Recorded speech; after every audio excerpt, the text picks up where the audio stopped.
Hello ನನ್ನ ಕುಟುಂಬದವರೇ, ಹೇಗಿದ್ದೀರಾ? ನೀವೆಲ್ಲರೂ ಚೆನ್ನಾಗಿದ್ದೀರಾ ತಿಳ್ಕೊಂಡು ಇವತ್ತಿನ ಕಾರ್ಯಕ್ರಮವನ್ನು ಪ್ರಾರಂಭ ಮಾಡ್ತಾ ಇದ್ದೀನಿ. ಈ ವರ್ಷದಲ್ಲಿ ಪ್ರಪ್ರಥಮವಾಗಿ ನಾನು ನಮ್ಮ ಮನೆಯಲ್ಲಿ ಪಲಾವ್ ಮಾಡಿದ್ದೀನಿ. ಯಾಕೆಂದರೆ ಜಾನ್ವರಿ ತಿಂಗಳಲ್ಲಿ ನಾನು ಅಯ್ಯಪ್ಪ ಸ್ವಾಮಿ ವ್ರತದಲ್ಲಿ ಇರ್ತೀನಿ. ಸೊ ಆದ್ದರಿಂದ ನಾನು ಮಾಡೋದಿಲ್ಲ. ಇನ್ನು ಬೇಸಿಗೆ ಪ್ರಾರಂಭ ಆಗಿಬಿಡುತ್ತೆ. ಫೆಬ್ರವರಿಲಿ ನಾವು ಶಬರಿಮಲೆಗೆ ಹೋಗಿ ಬರೋ ಅಷ್ಟರಲ್ಲಿ ಬೇಸಿಗೆ ಪ್ರಾರಂಭ ಆಗಿಬಿಡುತ್ತೆ. ನಾವು ಪಲಾವ್ ಮಾಡೋಲ್ಲ. ಈಗ ಮಳೆಗಾಲ ಪ್ರಾರಂಭ ಆಗಿದೆ. ಪಲಾವ್ ಮಾಡಿದ್ದೀನಿ. ಗರಂ ಮಸಾಲೆಗಳನ್ನೆಲ್ಲ ಹಾಕಿ ಸ್ಟ್ರೀಟ್ ಸ್ಟೈಲಲ್ಲೇ ನಾನು ಮಾಡಿದ್ದೀನಿ.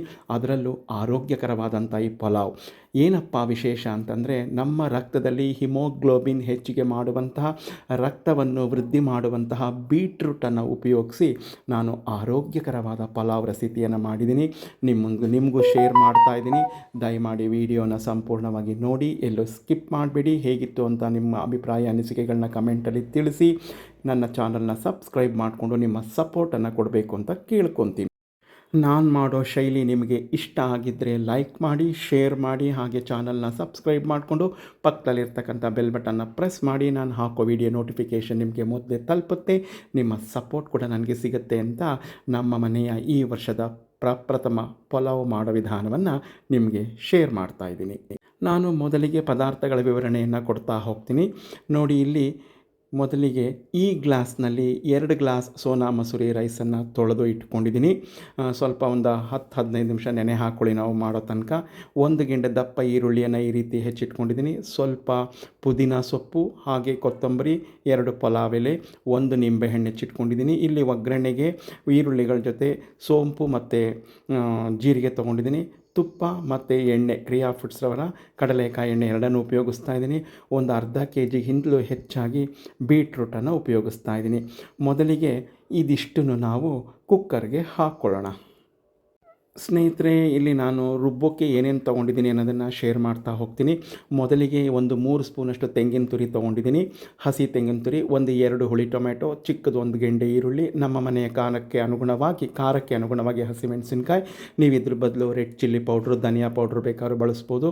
1 ಚಿಕ್ಕ ಗೆಂಡೆ ಈರುಳ್ಳಿ, ಸ್ವಲ್ಪ ಶುಂಠಿ, ಚಕ್ಕೆ ಸ್ವಲ್ಪ ಹೆಚ್ಚಾಗಿ ತೊಗೊಳ್ಳಿ. ಲವಂಗ ಒಂದು 4 ತೊಗೊಳ್ಳಿ. ಮರಾಠ ಮೊಗ್ಗು ಒಂದೇ ಒಂದು ತೊಗೊಂಡಿದ್ದೀನಿ. ಮತ್ತು ಸೋಂಪು ಸ್ವಲ್ಪ, ಮತ್ತು ಇದು ಏಲಕ್ಕಿ ಹೆಸಳು.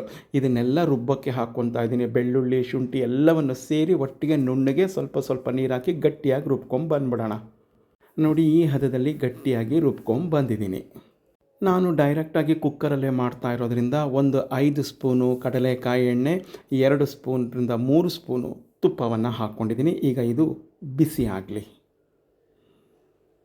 ತುಪ್ಪ ಮತ್ತು ಎಣ್ಣೆ ಎಲ್ಲ ಬಿಸಿಯಾಗಿದೆ. ಈಗ ಇಲ್ಲಿ ನಾನು ತೊಗೊಂಡಿರ್ತಕ್ಕಂಥ ಪಲಾವ್ ಎಲೆಯನ್ನು ಹಾಕ್ಕೊಂಡು ಒಂದು 10-15 ಸೆಕೆಂಡು ಬಾಡಿಸ್ಕೊತೀನಿ. ಯಾಕೆಂದರೆ ಗರಂ ಮಸಾಲೆಗಳನ್ನ ಯಾವುದನ್ನು ನಾನು ಇಲ್ಲೀಗ ಹಾಕ್ತಾ ಇಲ್ಲ.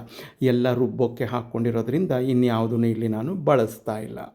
ಅಂದರೆ 15 ಸೆಕೆಂಡ್ ಇದನ್ನು ಬಾಡಿಸ್ಕೊಂಡಾದಮೇಲೆ ಸೋಂಪು ಮತ್ತು ಜೀರಿಗೆಯನ್ನು ಹಾಕ್ಕೊಂಡು ಇದರೊಟ್ಟಿಗೆ ಬಾಡಿಸ್ಕೊತೀನಿ. ನೋಡಿ, ಇದೆಲ್ಲ ಬಂದಿದೆ. ಈಗ ನಾನು ಹೆಚ್ಚಿಟ್ಕೊಂಡಿರ್ತಕ್ಕಂಥ ಈರುಳ್ಳಿಯನ್ನು ಹಾಕ್ಕೊತೀನಿ. ಈಗ ಈರುಳ್ಳಿಯನ್ನು ಹಾಕ್ಕೊಂಡು ಬಾಡಿಸ್ಕೊಳ್ಳೋಣ. ಇಲ್ಲಿ ನಾನು ಅತಿ ಹೆಚ್ಚಾಗಿ ಗರಂ ಮಸಾಲೆಗಳನ್ನ ಬಳಸ್ತಿಲ್ಲ.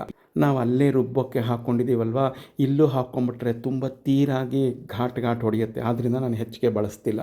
ಈಗ ಇದನ್ನು ಪುದೀನ ಸೊಪ್ಪನ್ನು ಹಾಕ್ಕೊಂಡು ಬಾಡಿಸ್ಕೊಳ್ಳೋಣ. ನೋಡಿ, ಎಲ್ಲ ಬಂದಿದೆ. ಈ ಸಮಯದಲ್ಲಿ ನಾವು ಇಟ್ಕೊಂಡಿರ್ತಕ್ಕಂಥ ಮಸಾಲೆಯನ್ನು ಹಾಕ್ಕೊಂಡು ಎಣ್ಣೆ ಬಿಡೋವರೆಗೂ ಬಾಡಿಸ್ಕೊಳ್ಳೋಣ. ನೋಡಿ, ಮಸಾಲೆಯನ್ನು ಹಾಕ್ಕೊಂಡಿದ್ದೀನಿ. ಈಗ ಸ್ವಲ್ಪ ಅಡಿಗೆ ಅರಿಶಿಣವನ್ನು ಹಾಕ್ಕೊತೀನಿ. ನೀವು ಎಕ್ಸ್ಟ್ರಾ ಧನಿಯಾ ಪೌಡರ್ ಬೇಕಾದರೂ ಇದಕ್ಕೆ ಹಾಕ್ಕೋಬೋದು. ನಾನು ಇದಿಷ್ಟನ್ನು ಬಳಸ್ತಾ ಇದ್ದೀನಿ. ಈಗ ಇದನ್ನು ಚೆನ್ನಾಗಿ ಅಡಿ ಹತ್ತದೇ ಇದ್ದಂಗೆ ಎಚ್ಚರಿಕೆ ವಹಿಸಿ, ಅಡಿ ಹತ್ತದೇ ಇದ್ದಂಗೆ ನಾವು ಇದನ್ನು ಎಣ್ಣೆ ಬಿಡೋ ತನಕ ಬಾಡಿಸ್ಕೋಬೇಕು. ನೋಡಿ ಸ್ನೇಹಿತರೆ, ಹೇಗೆ ಎಣ್ಣೆ ಬಿಟ್ಟಿದೆ ಅಂತ.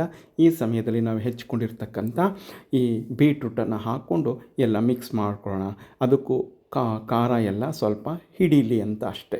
ಎಲ್ಲ ಮಿಕ್ಸ್ ಮಾಡ್ಕೊಳ್ಳೋಣ. ನೋಡಿ, ಎಲ್ಲ ಮಿಕ್ಸ್ ಮಾಡ್ಕೊಂಡಿದ್ದೀನಿ.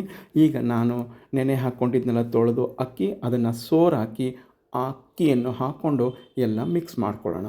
ಸ್ಟವ್ ಈಗ ಲೋ ಫ್ಲೇಮಲ್ಲೇ ಇರಲಿ. ಖಾರ ಹಾಕಿದ್ಮೇಲೆ ಸ್ಟವ್ ಲೋ ಫ್ಲೇಮಲ್ಲೇ ಇರಬೇಕು, ಇಲ್ಲ ಅಂದರೆ ಅಡಿ ಹತ್ತಿಬಿಡುತ್ತೆ. ನೋಡಿ ಸ್ನೇಹಿತರೆ, ಎಲ್ಲ ಮಿಕ್ಸ್ ಮಾಡ್ಕೊಂಡಿದ್ದೀನಿ. ಈಗ ಜಾರನ್ನು ತೊಳೆದಂಥ ನೀರನ್ನು ಸೇರಿಸ್ಕೊಂಡು ನಾವು ಹಾಕ್ಕೋಬೇಕು.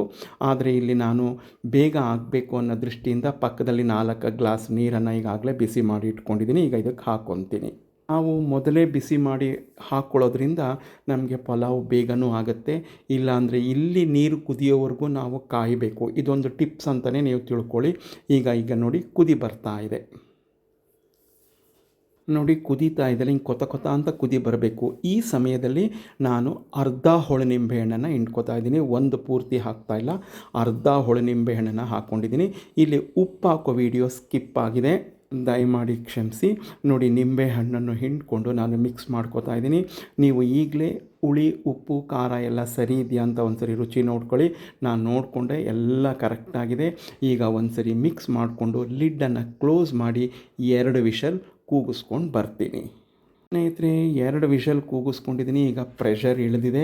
ಈಗ ನಾನು ತೆಗೆದು ನಿಮಗೆ ಶೇರ್ ಮಾಡ್ತೀನಿ ಹೇಗೆ ಬಂದಿದೆ ನನ್ನ ಈ ವರ್ಷದ ಪ್ರಪ್ರಥಮ ಪಲಾವ್.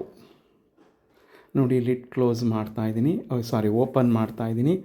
ನೀವೇ ನೋಡಿ ಆರೋಗ್ಯಕರವಾದ ಪಲಾವ್, ಬೀಟ್ರೂಟ್ ಪಲಾವ್ ತುಂಬ ಚೆನ್ನಾಗಿರುತ್ತೆ. ನಮ್ಮ ರಕ್ತವನ್ನು ವೃದ್ಧಿ ಮಾಡುತ್ತೆ, ಹಾಗೆ ರಕ್ತದಲ್ಲಿ ಹಿಮೋಗ್ಲೋಬಿನ್ ಕಣಗಳನ್ನ ಹೆಚ್ಚಿಗೆ ಮಾಡುತ್ತೆ.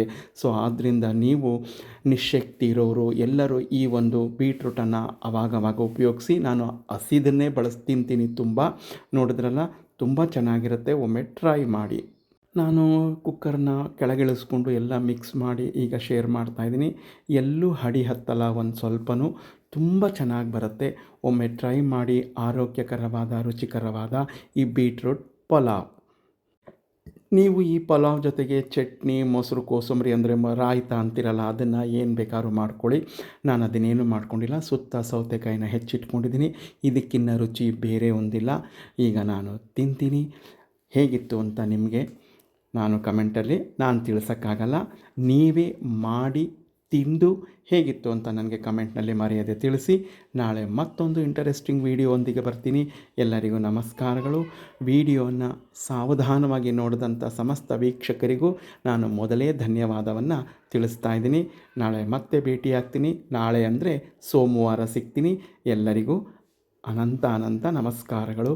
ಜೈ ಗಣೇಶ.